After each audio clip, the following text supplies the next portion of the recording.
Mutiara Hikmah Official, menyingkap hikmah di balik sunnah.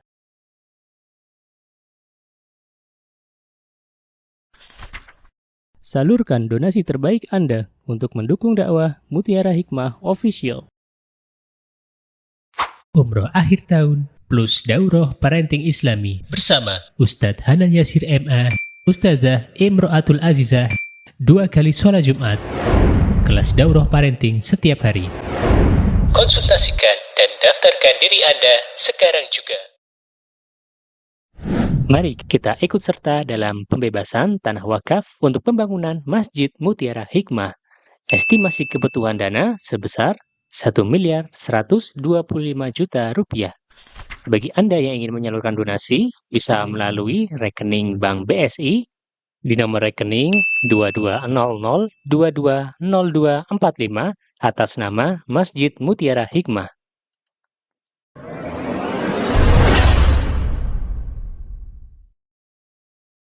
Teman-teman jamaah kajian Majelis Ta'lim Hasanah yang saya cintai karena Allah, hari ini insyaallah kita akan melanjutkan kajian kitab 100 hadis pilihan yang mudah dihafal.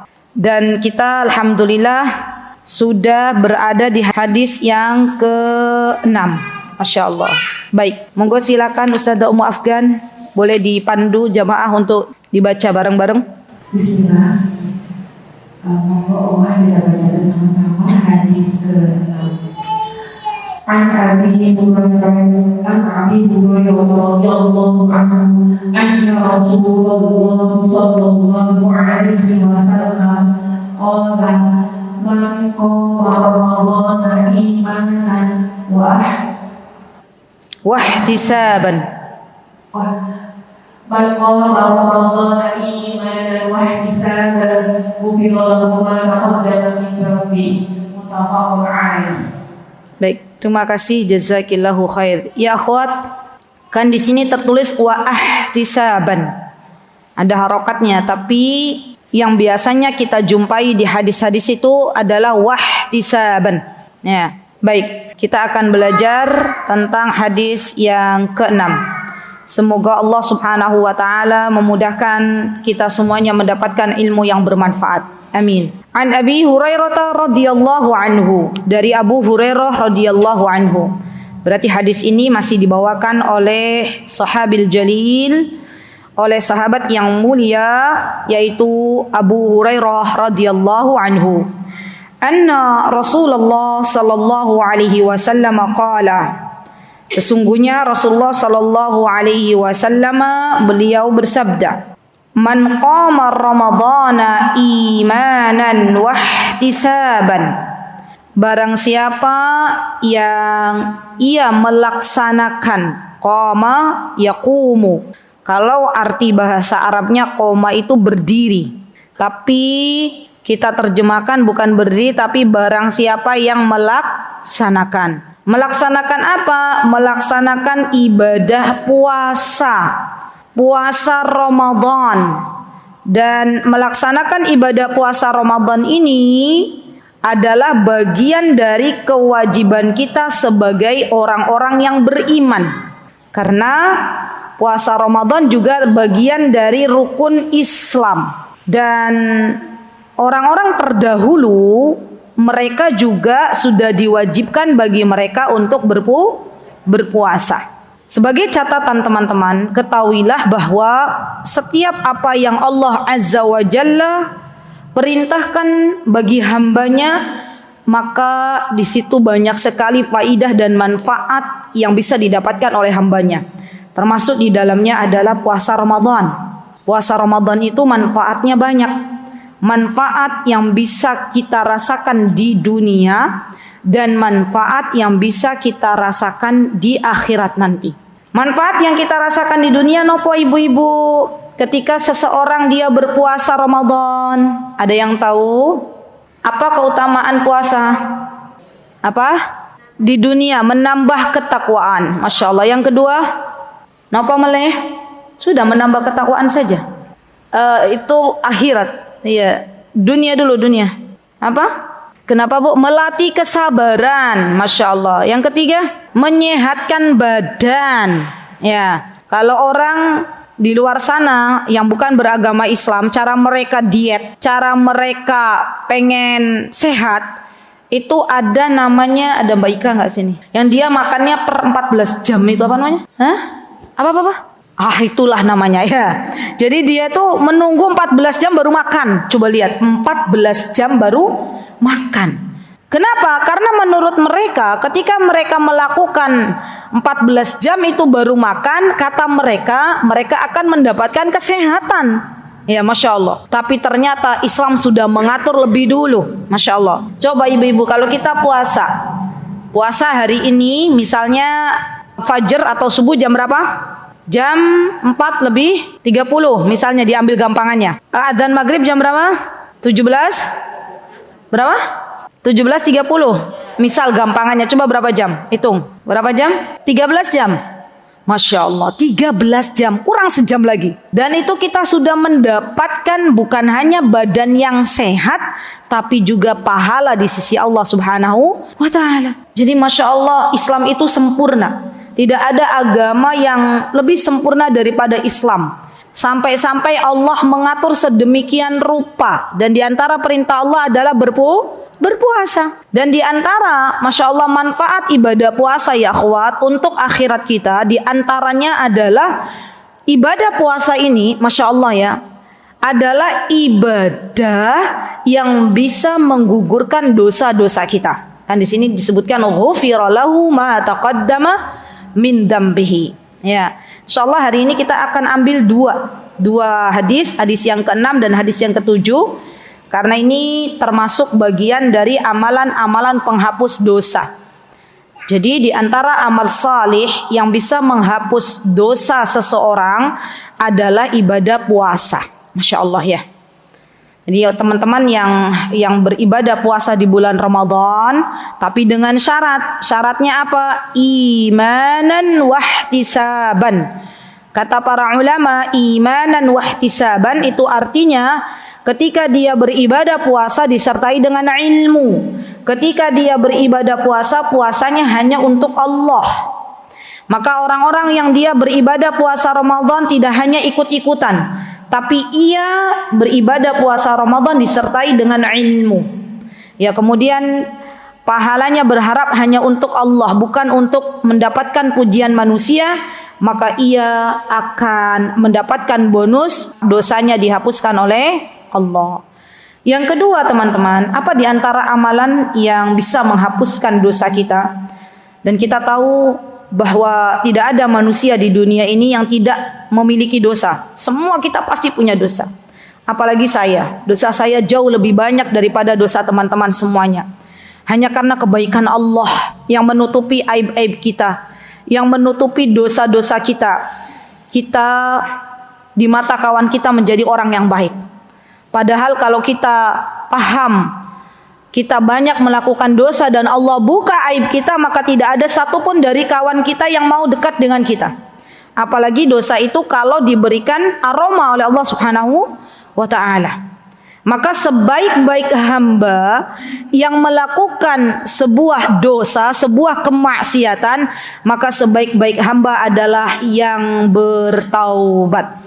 Karena taubat ini di antara amalan yang bisa menghapuskan dosa. Masya Allah. Dan taubatnya seperti apa? Taubatnya taubatan nasuha. Ya, Rasulullah SAW beliau pernah bersabda bahwa Allah Azza wa Jalla itu adalah zat yang maha pengampun. Walaupun kalian melakukan dosa sebanyak buih di lautan, kemudian datang kepada Allah dengan meminta ampunan, maka Allah akan ampuni dosa-dosa kita. Masya Allah. Bahkan Allah Azza wa Jalla menyebutkan dalam surah Az-Zumar, boleh dibuka teman-teman, surah Az-Zumar ayat 53. Apa kata Allah? Ya Allah, Allah tuh baik banget ya. Lihat, ya Allah. Saya bacakan dulu dan kita akan terpesona dengan kebaikannya Allah. Surat Az-Zumar ayat 53, Allah berfirman, A'udzu billahi minasyaitonir rajim. Qul ya ibadiyalladzina asrafu ala anfusihim La taqnatu min rahmatillah. Innallaha yaghfirudz dzunuba jami'a. Innahu huwal ghafurur rahim. Lihat teman-teman, Allah tuh sayang banget kepada hamba-hambanya. Kata Allah, nih, orang-orang yang melampaui batas. Melampaui batas itu artinya dia banyak sekali melakukan kedzaliman, banyak sekali melakukan dosa dan maksiat kepada Allah. Coba, Allah tuh baik banget. Kita melakukan dosa, kita minta ampunan, dikasih ampunan enggak? Dikasih maaf enggak oleh Allah? Dikasih. Bahkan dalam sehari kalau kita hitung-hitung dosa kita, enggak ada satupun yang bisa menghitung dosa masing-masing. Tapi Allah dengan kemahabaikannya, ketika ada seorang hamba dia melakukan dosa, termasuk diantaranya dosa kecil dan dosa besar, ya Masya Allah, kemudian dia bertaubat kepada Allah, maka Allah panggil dengan penuh kelembutan, Qul ya ibadi. Lihat, Allah masih mengatakan Qul ya ibadi, katakanlah wahai hambaku.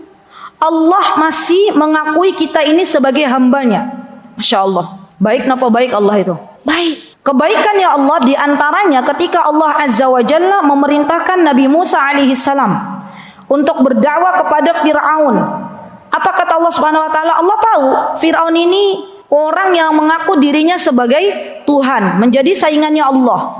Tapi dengan kemahabaikannya Allah, Allah berkata kepada Nabi Musa, wahai Musa, datanglah kepada Fir'aun, ajaklah Fir'aun kepada apa yang kau seru, dan datangilah Fir'aun dengan penuh kelembutan. Masya Allah, lihat, Allah aja lembut. Allah aja berkata kepada hamba-hambanya yang telah banyak melakukan maksiat, Qul ya ibadi. Apa kata Allah? Qul ya ibadiyalladzina asrafu ala anfusihim. Wahai hamba-hambaku, kalian yang telah melampaui batas, yang telah banyak bermaksiat kepadaku, yang telah banyak melakukan dosa-dosa. Padahal kata Allah, aku selalu melihat engkau. Apapun yang engkau lakukan, kata Allah, pasti aku lihat. Apapun yang terbesit di dalam hatimu, pasti aku lihat, kata Allah. Dan Allah Maha tahu apa yang terbesit di dalam hati kita. Karena dosa itu teman-teman ternyata bukan hanya sesuatu yang zahir. Ingat, sebagaimana ibadah dibagi menjadi dua. Ada yang zahir, ada yang batin. Ada yang terlihat dan ada yang tidak terlihat. Dosa juga sama. Apa misalnya dosa yang zahir, dosa yang terlihat teman-teman? Contohnya apa? Contoh dosa yang terlihat misalnya apa? Tidak sholat, ya kan? Meninggalkan sholat wajib, itu kan dosa. Meninggalkan puasa Ramadan, menyekutukan Allah, itu dosa-dosa yang zahir. Atau apa lagi misalnya? Mencuri, terus berzina, membunuh, itu dosa-dosa yang kelihatan. Dosa-dosa yang tidak kelihatan contohnya apa? Su'udzon. Apalagi? Sombong, ujub, riya. Riya itu kan dosa. Dan dia bukan yang terlihat, tapi dalam hati, niat, bagian dari niat. Kemudian apa lagi? Sombong, riya, ujub, su'udzon, sudah. Hasad, Masya Allah. Dan semua yang terlintas di dalam hati seorang hamba yang itu bermaksiat kepada Allah, ataupun dia melakukan bagian dari dosa terhadap manusia lainnya. Ya Masya Allah. Termasuk dari su'udzon itu juga bagian dari dosa yang kita lakukan dari dalam hati kita. Nah, ketika Allah Subhanahu wa taala tahu apa yang kita lakukan, apa yang kita ucapkan, apa yang kita pikirkan, dan Allah itu zat yang maha baik, maka Allah berkata, la taqnatu min rahmatillah. Masya Allah. Wahai hamba-hambaku yang telah melampaui batas, janganlah kalian berputus asa dari rahmatnya Allah. Masya Allah. Ini menunjukkan bahwa Allah itu menginginkan taubat dari seorang hamba. Masya Allah. Apapun dosa yang dilakukan, Allah pengen kita itu kembali kepada Allah. Semua. Allah pengen kita itu kembali kepada Allah dalam keadaan kita tidak memiliki dosa. Maka Allah berfirman, janganlah kalian berputus asa dari rahmat Allah. Kalau teman-teman ada yang bercerita kepada teman-teman, ya baru berhijrah, kemudian dia berkata, aku di masa laluku aku pakainya rok mini misalnya ya. Dulu di masa laluku aku selalu minum minuman keras, contoh. Kemudian dia bertaubat kepada Allah, cerita kepada kita, maka kita katakan, ayo bertaubat mumpung masih diberi kehidupan. Jangan menyesali terlalu dalam. Menyesal boleh tapi jangan terlalu dalam. Ya, karena ada sebagian orang yang dia punya masa lalu tapi dia belum bisa move on dari masa lalunya. Boleh menyesal tapi dia melakukan sesuatu. Ya. La taqnatu mir rahmatillah, innallaha yaghfirudz dzunuba jami'an. Lihat teman-teman. Kata Allah, Allah Azza wa Jalla menghapuskan dosa jami'an. Jami'an itu kata sebagian ulama mengatakan jami'an maksudnya adalah dosa-dosa kecil dan dosa-dosa besar. Yuk teman-teman, pernah loh kita belajar apa sih indikasi dosa besar itu? Berarti kalau selain dosa besar dia dosa kecil. Apa indikasi dari dosa besar? Satu, pernah kita belajar. Apa Bu? Mboten. Dia termasuk apa kaidah kalau dosa itu disebut dosa besar? Kenapa? Adanya larangan dari Allah dan Rasulnya. Adanya larangan, gitu kah Mbak Mia? Oh, dilaknat. Adanya perkataan laknat, betul ahsanti. Adanya kata laknat, baik itu dalam Al-Quran maupun dalam hadis. Ya, contoh misalnya, seorang istri yang tidak mau melayani suaminya maka akan dilaknat. Nah, itu termasuk dosa besar. Contoh misalnya riba, ya Allah akan melaknat orang-orang yang memakan riba. Allah akan melaknat orang-orang yang memakan harta anak yatim. Maka itu semuanya termasuk dosa besar. Ya. Yang kedua, termasuk kaidah bahwa dosa tersebut adalah dosa besar kalau yang kedua adanya ancaman neraka. Ya, adanya ancaman neraka. Contoh misalnya syirik. Kemudian apa lagi misalnya? Membunuh, itu kan ancamannya neraka kalau dia tidak bertaubat. Ya, membunuh sesama muslim, maka dia kalau tidak bertaubat ancamannya neraka. Tapi ingat, kita ahlus sunnah wal jamaah memiliki keyakinan bahwa orang yang beriman, ada iman di dalam hatinya, kalau dia melakukan dosa besar maka dia tidak akan selamanya berada di neraka. Ya, jadi ada kesempatan untuk masuk surga. Berbeda sama orang-orang murjiah, orang-orang khawarij yang mereka mengatakan orang yang melakukan dosa besar pasti akan selamanya di neraka. Itu kaidah yang harus dipegang. Jadi jangan ditakut-takuti orang pernah melakukan dosa besar. Kalau dia bertaubat terlebih dahulu maka dosanya dihapus oleh Allah Subhanahu wa taala, enggak jadi masuk neraka. Ya. Kemudian yang ketiga, tadi ada ancaman, ada laknat. Yang ketiga, ya. Di antara kaidah dalam dosa-dosa besar, di sini Allah Subhanahu wa taala melarang dengan kata nahiyah, la. Jadi misalnya kita dilarang untuk mendurhakai orang tua, ya kan? Kita dilarang untuk mendurhakai orang tua. Maka berdurhaka kepada orang tua ini bagian dari dosa besar. Baik. Nah, selain kaidah-kaidah yang termasuk dari dosa besar, maka selain itu adalah dosa-dosa kecil. Kemudian yang ketiga, di antara dosa yang bisa menghapuskan seseorang, di antara amal soleh yang bisa menghapuskan dosa adalah istighfar. Masya Allah. Ini loh teman-teman. Istighfar itu dalam bahasa Arab artinya dari kata tolabul maghfirah, meminta ampun. Berarti kalau ada orang dia beristighfar meminta ampun kepada Allah, maka Allah Azza wa Jalla akan mengampuninya. Dan sebaik-baik istighfar apa coba? Sayyidul istighfar. Allahumma anta rabbi la ilaha illa anta khalaqtani wa ana abduka wa ana ala ahdika wa wa'dika mastata'tu a'udzu bika min syarri ma sana'tu. Coba teman-teman, a'udzubika min syarri ma sana'tu.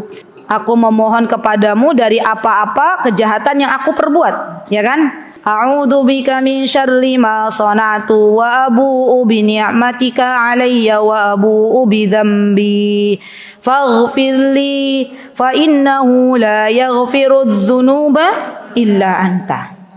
Yuk kita cek diri kita masing-masing berapa kali kita baca Sayyidul Istighfar. Minimal 2 kali Zikir pagi dan zikir petang.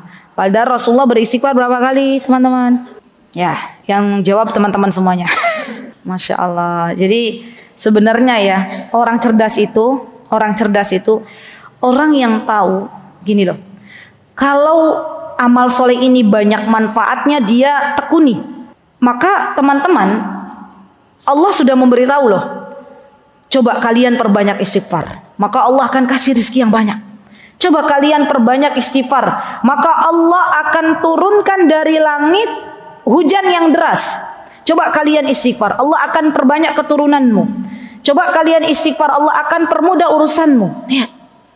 Tapi kadang kita yang lalai dalam beristighfar.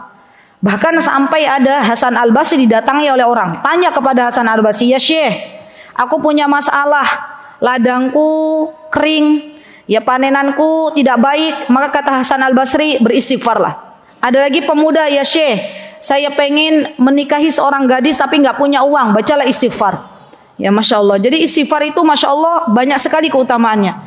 Bukan hanya menghapuskan dosa, tapi ternyata segudang manfaat untuk istighfar. Ya Masya Allah. Baik, kemudian yang ketiga ya akhwat, di antara amalan yang bisa menghapuskan dosa-dosa kita adalah amal saleh. Amal saleh. Amal saleh ini termasuk bagian dari penghapus dosa. Contoh begini. Kalau kita melakukan suatu keburukan, suatu kesalahan, suatu dosa, suatu maksiat, kita itu sadar atau sadar, Bu? Sadar. Sadar. Contoh misalnya, ada orang meninggalkan sholat. Dia tahu bahwa sholat itu hukumnya wajib, tapi ditinggalkan. Kalau masih diberikan petunjuk oleh Allah, sadar napa mboten? Sadar. Kalau ada orang meninggalkan sholat, dia bertaubat terlebih dahulu kepada Allah. Baru kemudian ia melakukan amal salih. Amal salih yang dia lakukan setelah dia melakukan keburukan, maka amal salih ini yang akan menghapus keburukannya. Masya Allah. Allah Subhanahu wa taala berfirman dalam surat Hud. Coba teman-teman buka surat Hud ayat 114. Apa kata Allah? Wa aqimis salata tarafayin nahari wa zulafam minal lail innal hasanati yudhhibnas sayyiat. Innal hasanat yudhhibnas sayyiat. Sesungguhnya kebaikan-kebaikan amal solih itu akan menghilangkan keburukan. Masya Allah. Jadi yuk kita introspeksi bareng-bareng. Kalau kita melakukan dosa, yang pertama kali kita lakukan istighfar, bertaubat dulu. Setelah kita bertaubat, maka kemudian kita lakukan kebaikan. Bahkan ada loh teman-teman, Masya Allah ya, seorang sahabat yang dia sadar ya ketinggalan sholat jamaah. Setelah itu ia infakkan sebagian kebunnya, ya, karena tahu bahwa yang bisa menutupi dosanya adalah amal saleh. Jadi kalau kita melakukan sebuah dosa, jangan ditunggu nanti untuk melakukan amal soleh, bersegera. Mumpung Allah masih berikan kita waktu untuk bisa beramal saleh. Yang keberapa? Ini gimana dalam satu majlis ada 3, ada 4. Coba 1. Puasa 2. Puasanya pas Ramadan ya 2. Taubat 3. Istighfar 4. Amal soleh 4 ya akhwat. Berarti yang 3 masih kurang ya. Kemudian sekarang yang kelima. Masya Allah, Masya Allah. Ini yang kelima ini Masya Allah. Doanya orang-orang beriman. Masya Allah. Doanya orang-orang beriman itu bisa menghapuskan dosa kita atas izin Allah. Masya Allah. Contohnya apa teman-teman? Contohnya ketika kita meninggal dunia, kemudian ada yang menyolati kita, dan mereka bagian dari orang-orang yang beriman. Maka manfaat dari kita menyolati jenazah, diantaranya manfaat untuk si mayit adalah Allah ampuni dosa-dosanya mayit dengan doa orang-orang yang masih hidup di antara hamba-hambanya. Kan kalau kita sholat jenazah apa doa kita? Allahumma ighfir lahu warhamhu wa'afihi wa'fu anhu. Gitu kan Bu? Allahumma ighfir lahu. Ada jenazah di depan kita, kita salat. Ya Allah, ampunilah dosa-dosanya. Masya Allah. Berarti ya, kalau kita pengen kita meninggal dunia disolati oleh orang-orang yang beriman, disolati oleh orang-orang yang tidak menyekutukan Allah, apalagi orang tersebut tidak menyekutukan Allah, 40 orang beriman yang dia tidak menyekutukan Allah, maka Allah akan berikan syafaat bagi mayit ini, Masya Allah, untuk bisa dihapuskan dosa-dosanya. Masya Allah. Kalau kita sadar teman-teman, yuk mari kita cari teman-teman yang salihah sebanyak-banyaknya. Kita cari, kita dekati orang-orang salih, agar besok ketika kita meninggal dunia yang menyolati kita juga orang-orang salih, yang menyolati kita juga orang-orang salihah. Dan jangan pelit untuk kita datang menyolati jenazah, karena manfaat bukan hanya didapatkan oleh si mayit, tapi manfaat juga didapatkan oleh orang yang masih hidup. Orang yang mendoakan jenazah, dia akan mendapatkan pahala 1 gunung. Masya Allah. Jadi amal soleh itu banyak.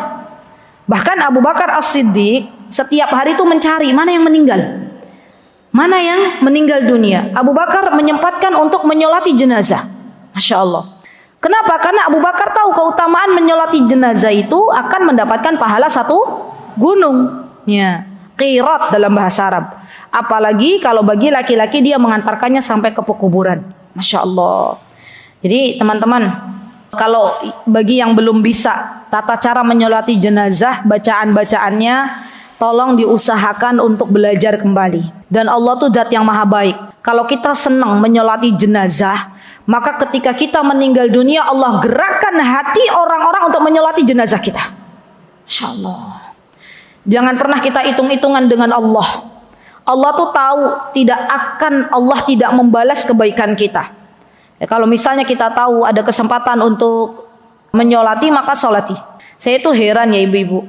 Suatu hari kami diberikan kesempatan walillahilham untuk menyolati jenazah. Kemudian setelah itu kami berusaha untuk duduk sebentar, saya dan suami untuk duduk sebentar. Datanglah orang-orang yang kami kenal, ya satu mobil. Qadarullah ya. Wa masyafa'al, mereka duduk sampai akhirnya kita pulang bareng. Dan itu menjadi tradisi sebagian masyarakat kita. Datang bertakziah tapi tidak menyolati. Pernah ibu-ibu lihat hal seperti itu? Fenomena. Dan itu laki-laki, jadi nggak nyolati, duduk. Pas kita pulang, ikut pulang. Iya. Padahal Masya Allah, pahala sudah di depan mata loh. Masya Allah. Dan sebagian daerah ada yang berpemahaman yang namanya perempuan tuh nggak boleh nyolati jenazah. Masya Allah, aturan ini tidak ada dalam Islam. Perempuan boleh nyolati jenazah. Pernah dengar ibu-ibu? Ada aturan perempuan nggak boleh nyolati jenazah? Ada. Saya pernah dengar di sebuah daerah di mana di sana tuh menjadi aib kalau perempuan menyolati jenazah. Padahal boleh sah perempuan menyolati jenazah dengan syarat dia bersuci terlebih dahulu, berwudu terlebih dahulu. Maka dia boleh untuk menyolati jenazah. Masya Allah. Kemudian yang keenam ya akhwat, di antara amal salih yang bisa menghapuskan dosa-dosa adalah orang-orang yang beramal salih untuknya setelah ia meninggal dunia. Masya Allah. Ini di antara amal salih yang bisa menghapuskan dosa. Masya Allah. Contohnya apa? Contohnya doanya anak untuk orang tuanya yang sudah meninggal dunia. Kita punya orang tua kita dulu pernah melakukan dosa dan maksiat. Entah itu karena kurangnya ilmu atau karena sebab-sebab yang lain. Tapi orang tua kita meninggal dalam keadaan muslim, kita tahu. Maka sebaiknya kita sebagai anak turut mendoakan orang tua kita yang sudah meninggal dunia. Allahumma ighfir lahum warhamhum, atau Allahumma ighfir lahuma. Kalau orang tuanya sudah meninggal, kedua orang tuanya, ayah ibunya sudah meninggal, Allahumma ighfir lahuma warhamhuma, ya. Waghfir lahuma wa'afihuma wa'fu anhuma wa akrim nuzulahuma wa wassi' qabrahuma. Ya Allah, luaskanlah kubur mereka, Orang tua kita sudah tidak bisa lagi melakukan amal saleh. Mereka hanya menunggu hari dibangkitkannya mereka dari alam kubur dan menunggu transferan pahala dari anak-anaknya yang masih hidup. Masya Allah. Menunggu doa dari anaknya yang masih hidup. Maka jangan pernah kita lupakan untuk mendoakan orang tua kita. Baik orang tua kita ketika mereka masih hidup ataupun sepeninggal mereka dari dunia ini. Karena amalan yang kita lakukan, doa yang kita tunjukkan ya kepada Allah untuk orang tua kita yang sudah meninggal itu akan sampai. Dan itu adalah amalan yang bisa menghapuskan dosa orang tua kita di masa lalu atas izin Allah Subhanahu wa taala. Dan berdoa untuk orang tua yang sudah meninggal itu tidak harus datang ke kuburan. Ingat kaidahnya, doa yang kita sampaikan, doa yang kita mohonkan kepada Allah bagi orang tua kita itu tidak harus kita datangi kuburan mereka. Kan kasihan kalau kita mendatangi kuburan mereka baru kita berdoa, berarti doa kita setahun sekali. Padahal mereka mengharapkan doa dari anak-anaknya itu bukan hanya setahun sekali, tapi setiap saat. Masya Allah. Kemudian yang keenam diantaranya adalah yang ketujuh, syafaat dari Nabi kita Muhammad sallallahu alaihi wasallam. Masya Allah, masya Allah. Kita sudah pernah belajar bab syafaat. Yuk, sekarang murajaah. Apa itu syafaat? Siapa yang belum saya tanya? Yang anak muda dulu ya. Yang ada di depan saya aja deh. Yang lagi nulis pakai pulpen. Ini Mbak ya atau Ibu? Mbak. Syafaat itu apa, Mbak? Sudah pernah belajar sebelumnya di sini di Mutiin? Kitab Lamiyah? Belum. Siapa di sini yang tuntas kitab Lamiyahnya? Bu Waluyati? Ikut. Syafaat itu apa, Bu? Baik. Ustazah Ica, apa itu syafaat? Perantara. Syafaat itu lawan dari syafa. Kata syafa itu artinya adalah genap. Berarti lawan dari witir, lawan dari ganjil. Baik, jazakillah khair, barakallahu fi. Syafaat artinya adalah perantara. Dan kita semuanya ya akhwat pasti membutuhkan syafaat ini di akhirat nanti.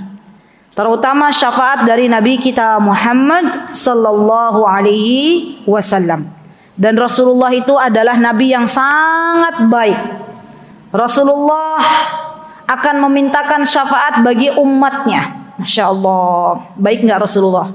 Baik. Tapi kita kadang nggak pernah bersolawat. Jarang-jarang bersolawat. Padahal Rasulullah itu pengorbanannya luar biasa. Masya Allah. Sampai titik darah penghabisan beliau mencintai umatnya. Maka di antara amal salih yang bisa menghapuskan dosa-dosa hamba Allah di antaranya ketika dia mendapatkan syafaat dari Nabi kita Muhammad sallallahu alaihi wasallam. Maka ini termasuk penggugur dosa. Jadi kalau ada seseorang dapat syafaatnya Rasulullah, maka dia bisa masuk jalan tol masuk surga. Masya Allah. Jangankan syafaatnya Rasulullah, teman-teman.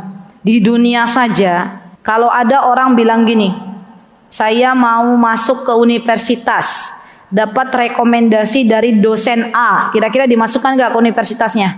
Dimasukkan. Ya itu baru di dunia. Dan ini berlaku bukan hanya di Indonesia, di Arab juga begitu. Di Arab itu kalau ada seseorang mau masuk sebuah sekolah yang bagus, favorit, maka di antara syaratnya adalah mendapatkan rekomendasi, tazkiyah dari salah satu orang yang dia kenal.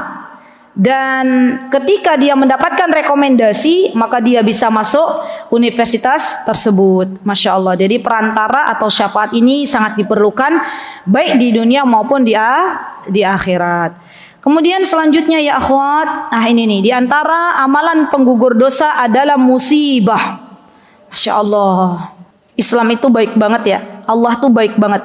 Ketika seseorang diberikan musibah, ternyata ada hikmahnya. Hikmahnya apa? Hikmahnya diampuni dosa-dosanya oleh Allah.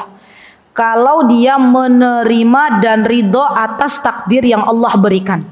Misal, contoh, ada orang punya toko di pasar.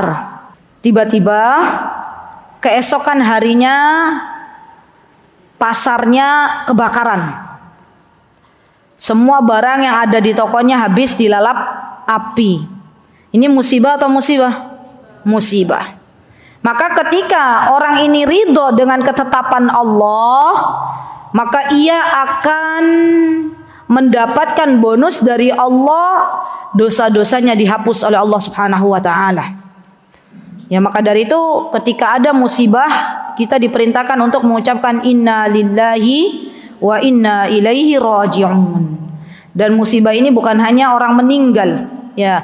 Karena kita terkadang mengucapkan inna lillahi wa inna ilaihi raji'un ini hanya untuk orang-orang yang meninggal. Orang-orang yang terkena musibah kita juga bisa mengucapkan inna lillahi wa inna ilaihi raji'un, atau kita ketika kena musibah kita baca doa inna lillahi wa inna ilaihi raji'un. Kemudian ada doanya Allahumma ajirni.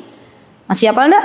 Allahumma ajirni fi musibati wa akhluf li khairan min. Ya Allah, tuliskanlah pahala untukku atas musibah yang menimpaku dan gantilah dengan yang lebih baik. Ibu kehilangan motor, musibah. Maka ibu bilang inna lillahi wa inna ilaihi raji'un. Allahumma ajirni fi musibati wa akhluf li khairan min. Allah berikan 6 bulan setelahnya mobil. Ya, kenapa? Allah ganti karena ibu berdoa. Ya, doanya masih hafal? Allahumma ajirni fi musibati. Allahumma, tulis boleh. Ajirni fi musibati wakhluf li khairan min. Wakhluf li khairan minhu. Allahumma ajirni fi musibati wakhluf li khairan minhu.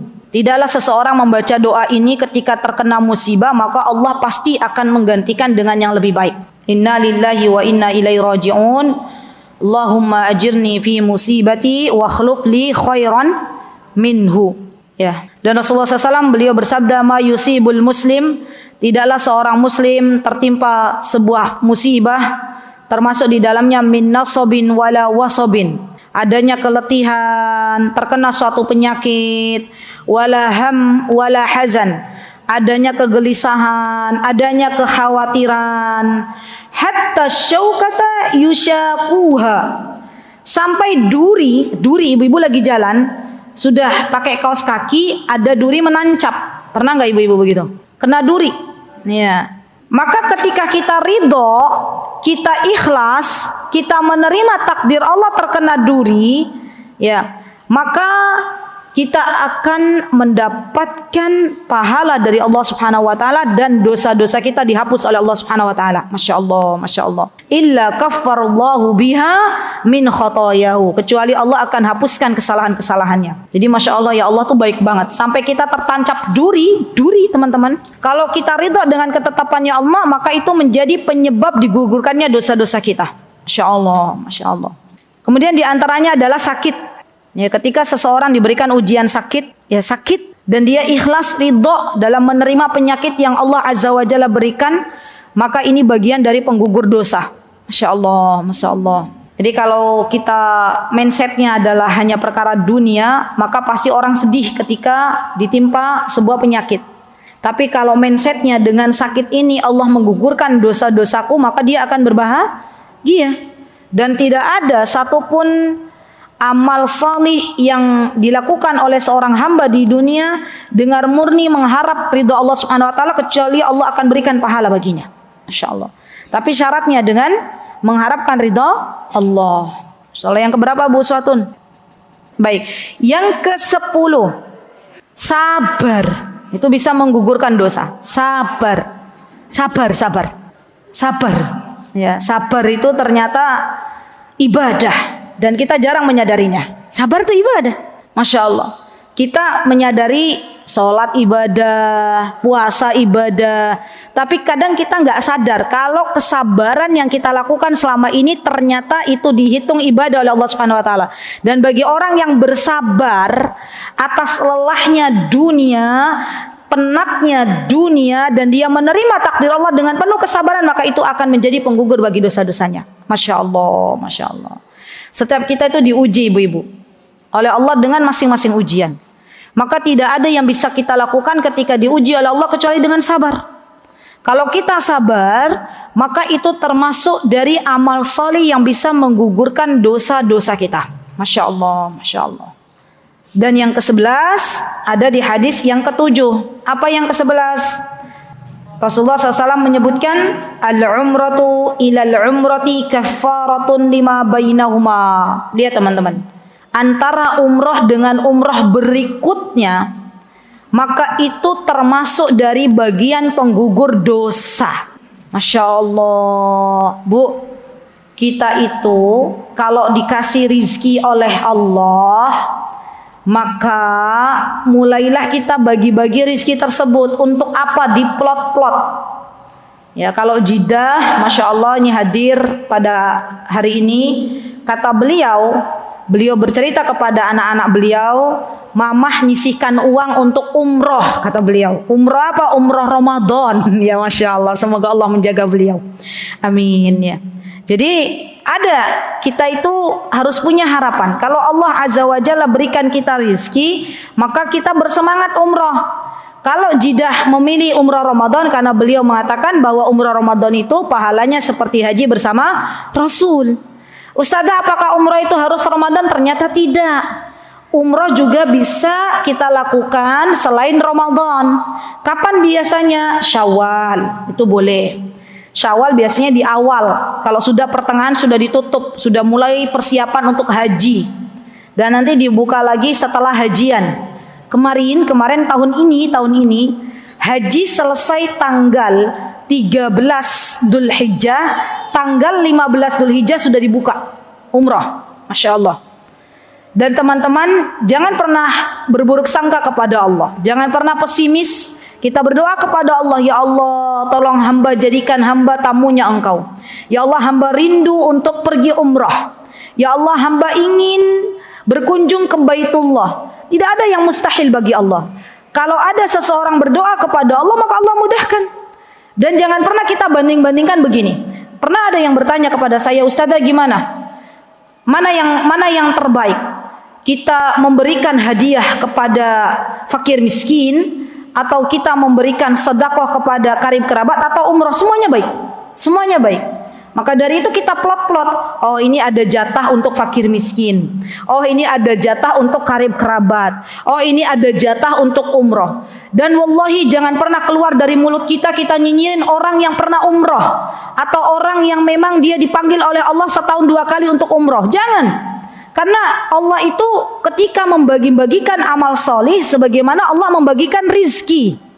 Ya, jadi ketika kita diberikan kesempatan oleh Allah untuk umrah, atau orang lain diberikan kesempatan untuk umrah, apa yang bisa kita lakukan? Kita doakan. Semoga Allah berikan keberkahan untukmu dengan perjalanan umrahmu. Jangan kemudian kita downkan orang-orang yang pergi umrah. Kita katakan, jenengan itu umrah lagi gitu. Jangan. Dan itu tidak baik untuk kita. Ketika kita melihat orang lain senang, kita ikut senang. Sedih saya rasanya. Ada orang yang saya tahu beliau Masya Allah ahli ibadah, tapi ternyata lisannya belum bisa dijaga. Ada orang umrah dia nyinyirin. Masya Allah. Coba lihat. Ingat ya akhwat, ingat. Kebahagiaan saudari kita itu juga bagian dari kebahagiaan kita. Apa susahnya kita mendoakan kebahagiaan untuk saudari kita? Semoga Allah mudahkan antum, semoga Allah mudahkan panjenengan untuk mendapatkan umrah yang mabrurah. Amin. Gitu ya. Dan jangan pernah kita mencela orang lain. Jangan pernah kita meremehkan orang lain. Dan nanti kita doakan di sana, semoga orang-orang yang belum pernah umrah, semoga Allah mudahkan untuk pergi umrah. Saya juga turut mendoakan semoga ibu-ibu di sini, baik jamaah yang offline maupun jamaah yang online, semoga Allah mudahkan untuk pergi umrah. Amin. Ya. Umrah, antara umrah dengan umrah berikutnya, maka dia termasuk bagian dari penggugur dosa. Jadi kalau ada orang umrah di bulan Ramadan, pergi umrah di bulan Ramadan, kemudian umrah lagi untuk bulan Ramadan di tahun yang akan datang, maka ketika dia melakukan dosa, ya selagi itu tidak berbuat syirik kepada Allah, maka dosanya akan diampuni oleh Allah Subhanahu wa taala. Masya Allah. Jadi luar biasa ya. Umrah itu diantara manfaatnya penggugur dosa. Umrah itu diantara manfaatnya adalah kita bisa sholat di Masjidil Haram, di Masjid Nabawi yang pahalanya kita tahu di Masjidil Haram 100.000, di Masjid Nabawi 1.000. Umrah itu diantara manfaatnya adalah dijauhkan dari yang namanya kefakiran. Ya, Tapi dengan syarat kalau kita pengen diterima umrohnya, umroh kita harus sesuai dengan anjuran Nabi kita Muhammad sallallahu alaihi wasallam. Jangan cari-cari yang lain. Termasuk di antara manfaat umroh kita bisa menambah saudara. Iya enggak teman-teman? Iya, kita jumpa dengan saudara-saudara kita dari belahan bumi Allah yang lain. Ya, termasuk bagian dari umroh, manfaat umroh di antaranya adalah kita bisa memperbanyak berdoa di tempat-tempat mustajab. Itu termasuk manfaat umroh. Di mana misalnya kita berdoa di multazam, kita berdoa di raudhah, itu tempat-tempat mustajab. Ya Masya Allah. Jadi ayo semangat teman-teman, kita berbaik sangka kepada Allah. Kemarin saya ketika di Magelang, itu ada jamaah yang cerita, baru kemarin. Ibu ini bilang, Ustazah, alhamdulillah Allah berikan kesempatan kami untuk ikut manasik bersama Ustadz Hanan ketika beliau mengisi di Magelang. Dan beliau bercerita bahwa putra beliau yang sekarang usia 12 tahun itu pergi umroh dengan uang yang dia kumpulkan. Coba, dikumpulkan uangnya. Jadi kadang kan kita sebagai orang tua, kadang kita kurang mengarahkan anak-anak. Ya, dikasih uang oleh saudaranya ketika berjumpa, maka kita katakan, ayo nak beli es krim, ayo nak beli jajan. Padahal bisa kita katakan kepada anak kita, nak ayo nak ditabung buat umroh. Anak kita semangat. Ya. Dan Masya Allah, insya Allah di tahun ini ya beliau dan putranya yang usia 12 tahun itu pergi umroh. Masya Allah, kita doakan semoga Allah Azza wa Jalla memudahkan urusan beliau. Masya Allah.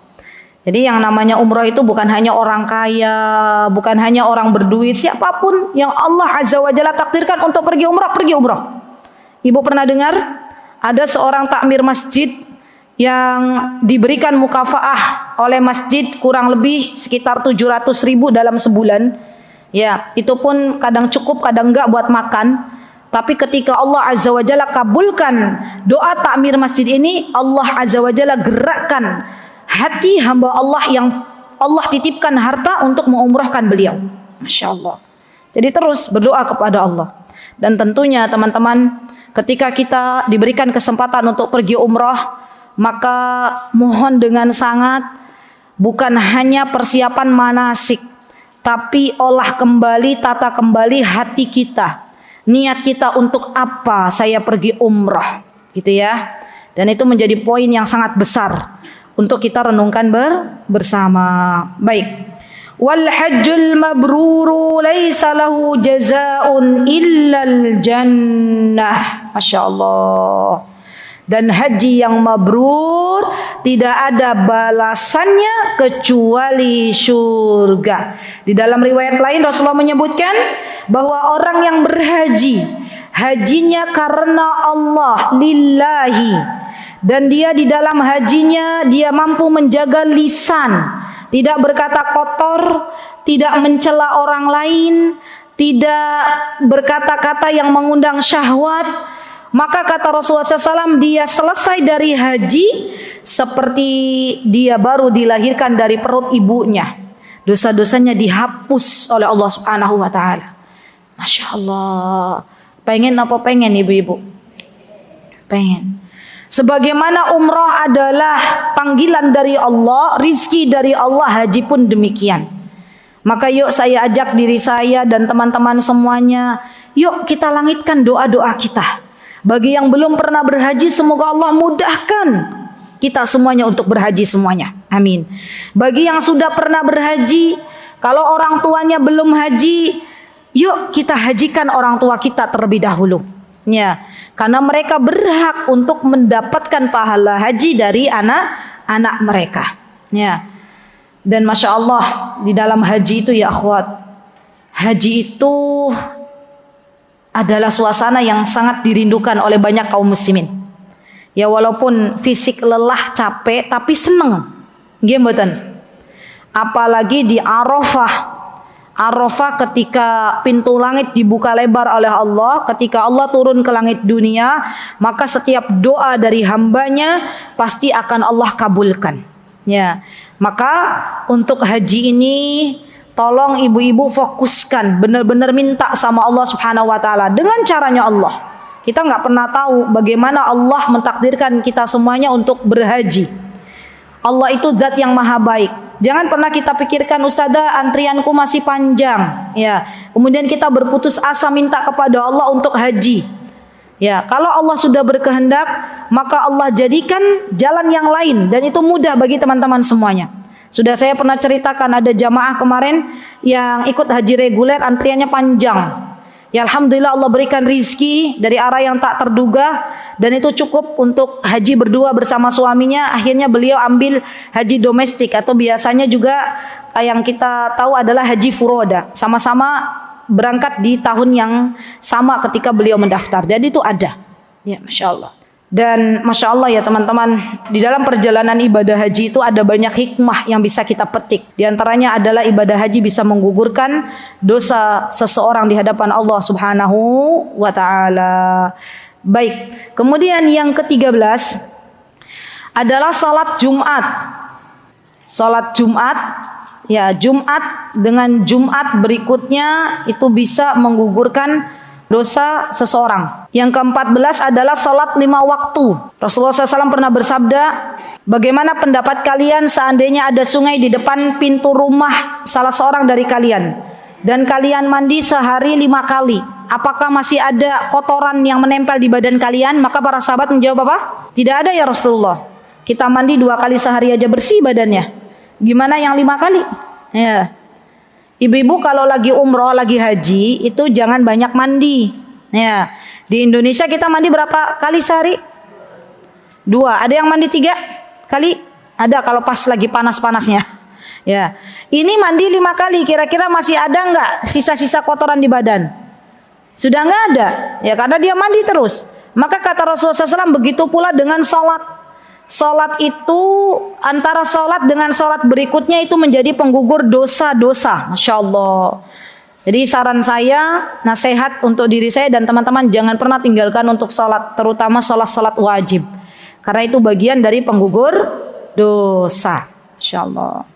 Baik, kemudian di antara penggugur dosa adalah berjalannya seseorang ke masjid dan persiapan menunggu salat. Itu juga bisa menggugurkan dosa-dosa. Masya Allah. Setiap langkah yang kita langkahkan menuju masjid, terutama bagi bapak-bapak yang pengen sholat di masjid, maka setiap langkahnya akan dihitung oleh Allah Subhanahu Wa Taala sebagai pahala dan sebagai penggugur dosa. Masya Allah. Baik, yang keberapa? 16. Di antaranya adalah banyak-banyak berzikir dengan zikir subhanallahi wa bihamdihi, subhanallahi wa bihamdihi, subhanallahi wa bihamdihi. Karena dia termasuk amalan yang bisa menghapus dosa seorang hamba, walaupun dosanya seluas buih yang ada di lautan. Masya Allah, subhanallahi wa bihamdihi, subhanallahi wa bihamdihi. Boleh enggak subhanallahi wa bihamdihi, subhanallahil azim dilanjutkan? Boleh. Ya, boleh. Atau la ilaha illallah wahdahu la syarika la lahul mulku wa lahul hamdu wa huwa ala kulli syai'in qadir. Itu juga sama zikir-zikir yang dianjurkan oleh Nabi kita Muhammad sallallahu alaihi wasallam. Baik, ada berapa teman-teman? 16. Cukup ya insyaallah ya. Nanti kalau kebanyakan teman-teman mengamalkannya, ya yang nanti perlu dipikir. Coba di antara poin yang tadi saya sebutkan yang paling mudah mana? Pilih 3. 1. Menjaga salat. 2. Puasa Ramadan. 3. Istighfar. Masya Allah. Coba dilingkari teman-teman. Dilingkari. Sudah 3 cukup ya. Itu dijaga. Salat, istighfar, puasa Ramadan. Masya Allah. Semoga dengan kita istiqomah, Allah Azza wa Jalla hapuskan dosa-dosa kita. Dan semoga ada kesempatan kita untuk bertaubat sebelum nyawa kita dikembalikan kepada Allah Subhanahu wa Ta'ala. Berbahagialah bagi teman-teman semuanya yang diberikan kesempatan untuk bertaubat sebelum Allah Azza wa Jalla memanggil kita semuanya dan orang-orang yang bertaubat kepada Allah, maka termasuk di antara orang-orang yang akan mendapatkan kesempatan untuk bisa memasuki surganya Allah Subhanahu wa taala. Semoga Allah Azza wa Jalla menjadikan kita orang-orang yang gemar bertaubat. Semoga Allah Azza wa Jalla menjadikan taubat kita taubatan nasuha, dan semoga Allah Azza wa Jalla menghapuskan dosa-dosa kita. Amin Allahumma amin. Itu yang bisa saya sampaikan.